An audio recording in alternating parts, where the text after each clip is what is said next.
And sources have also told NDTV Profit that the global trading firm Jane Street is under scrutiny for allegedly using its Mauritius-based entity to trade in Indian futures and options.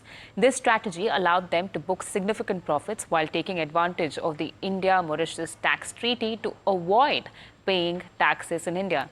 Let's now go across to my colleague Shimi to understand this matter more clearly.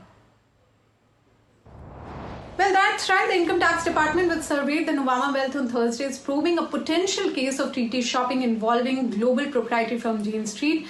Sources tell NDTV Profit that Jane Street allegedly routed its future and option trades through its Mauritius arm, booking significant tax-free profit by claiming treaty benefit. And at the same time, the firm booked losses in equity investment in Indian companies, resulting in zero tax paid on its overall trading activity in India. Now, the tax department believes that this entire strategy constitutes as treaty shopping, shifting profitable trades offshore to avoid any sort of Indian taxation while declaring losses locally.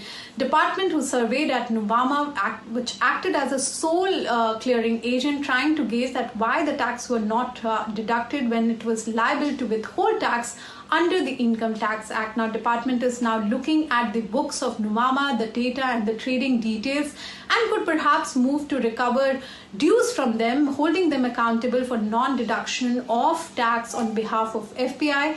In this case, the Jane Street. For the benefit of our viewers, India-Mauritius Treaty had allowed capital gains from the sale of shares in the Indian companies by Mauritius-based investor to be taxed only in Mauritius, and due to this exemption, Mauritius became the preferred route for foreign investor for trading both in the equity and derivative. This led to, however, a lot of concern around the treaty shopping, where the entities set up shell companies in Mauritius purely to exploit tax benefit. However, the India renegotiated the terms of this treaty somewhere in 2016 to curb the abuse, and capital gains now in the Indian share acquired after April 1st, 2017 are taxable in India. However, derivative and certain more instruments still have some gray areas, and that's why the dispute like Jane Street keep emerging. Remember, earlier this month, Jane Street disgorged around 4,800 odd crore in profits, after which SEBI lifted a trading ban imposed on this global firm.